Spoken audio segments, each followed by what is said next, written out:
What's happening, YouTube? Links Forte here, aka your mom's favorite Pokemon trainer, bringing you a Wi-Fi battle. This is a post commentary. For a while, it was hard for me to find good Wi-Fi battles, and so I didn't just want to do a live commentary, which I think the rest of my videos are going to be live commentary because I prefer to do those. But it was just hard for me to find a battle, so I ended up getting this one, and it was good, and I wanted to upload it, and so we're doing a post commentary. But the one issue I do have with doing a post commentary in 7th gen is that these battles are so slow. But anyway, he's gonna lead off with his Ninetales, and I kind of knew the Aurora Veil was coming, so I kind of tossed around a few ideas. So eventually I led off with Nihilego to get up Stealth Rocks because I figured that would be very important for me this battle, so that's what I do. I'm expecting him to go straight into his Sand Slash this turn right here, so I go for the Thunder Wave, and unfortunately he encores me, so that means next turn I am going to have to switch. But I'm still expecting him to bring in Sand Slash. Even if he doesn't go Sand Slash, I think my best play is to go into Magearna next turn, and he does actually decide to switch out and go into that Sand Slash, so I'm just going to bring in Magearna. I understand that he has Aurora Veil, which is, if you guys don't know, it's basically a light screen and a reflect up all at once, but it can only be activated if Hail is up, which I already knew that going into this battle, but what I didn't know is that it can stay active after Hail is gone. I thought it needed Hail to stay active, and I learned out later it didn't. But he goes for the Swords Dance, and I'm just going to click Aura Sphere because I have no reason not to. Even with the screens up, this is a modest max special attack Magearna, so I had no reason not to just click Aura Sphere. So I'm going to take some more hail damage. I don't know what he wants to go into, but I'm Assault Vested. I can take hits from a lot of things, so I'm just going to either attack it or Volt Switch out. Either way, I'm getting off damage on something. So I guess he's thinking I'm Choice Specs here, so so he brings in his Delmise.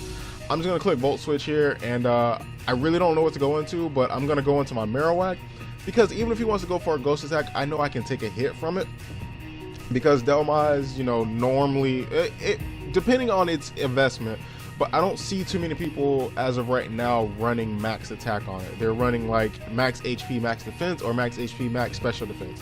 So he goes for a Rapid Spin, and it wasn't a prediction on my part. It was just, this is my best play. So I go for a Flare Blitz and take the Delmise out.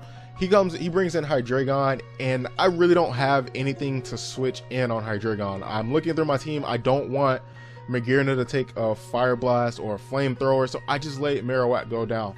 Marowak probably could have provided some use down the road, but I think this was just like the best play possible for me at the time. Not knowing whether he was Scarf, Specs, or even Expert Belt, I decided to bring in Magearna. Like, I knew he wasn't Life Orb because I didn't see any recoil. So I bring in Magearna, and I'm just gonna Floor Cannon, because I'm thinking, at this time, I'm not assuming that he's Specs, or I'm not assuming he's Choice locked into anything. So I decided to bring in Magearna, and I'm gonna click Floor Cannon. You know, you could have argued that Flash Cannon was the smartest play, but just to guarantee, I wanted Hydreigon gone, so I didn't want to assume anything. So to me, that was the best play, and as you just saw, Aurora Veil is now off the field, just in time for him to get it right back up. So this Aurora Veil has been problematic, but I'm going to take out this Ninetales here with a Flash Cannon. Even at -2, this is quad effective, so it's going to do enough to take it out. So now that that's gone, I'm assuming that he's going to bring Hydreigon back in to Flamethrower or Fire Blast. Man, I cannot talk right now. I'm just assuming he's going to bring that back in and do one of those, and he actually goes into Marowak. Knowing I have the Volt Switch, I think it was the best play for him to make, because it's going to force me to Hard Switch. And I have yet to see a Will-O-Wisp, which is why I went into Gyarados. I haven't seen Marowak running Will-O-Wisp yet. I've always seen Swords Dance, Earthquake or Boomerang, Flare Blitz, and Shadow Ball. So for me to see this, it kind of brought me back down to earth to say, don't switch in a physical attacker on a Marowak until you know for sure. So whatever, he burns me. He has screens up, and I have a burnt Gyarados. But I'm just gonna sit here and Dragon Dance because I have no reason not to. He can't take me out in one hit with any of his attacks. So this right here, I should have just stayed regular Gyarados, and Dragon Dance then, instead of Mega, and then clicking Dragon Dance, just because of this Earthquake. I didn't think he would make that prediction, and even if he did, I don't think that was this. It's not something I would have done. I probably either would have switched out or just going for a Shadow Bone just to guarantee. But he got the call right, basically. So now I'm forced to just attack instead of going for another Dragon Dance. And because the screens are up, not because I'm burned, it's because the screens are up, this doesn't take it out. Even at +1, that would have taken out Marowak. So I'm no longer taking hail damage, but because I've taken all that damage prior, Gyarados' longevity. Wow, I cannot say that word. I can't say that word right now. Gyarados is basically no longer useful.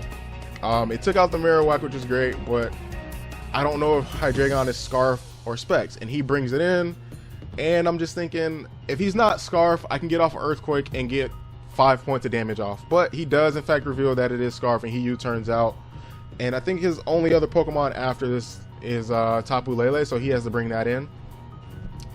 And unfortunately for him, I have Pokemon that can take hits, such as Magearna, which is what I'm going to bring in here, because even if it's Specs, I'm Assault Vested, max HP, I can take a hit from Magearna, no matter what he wants to go for.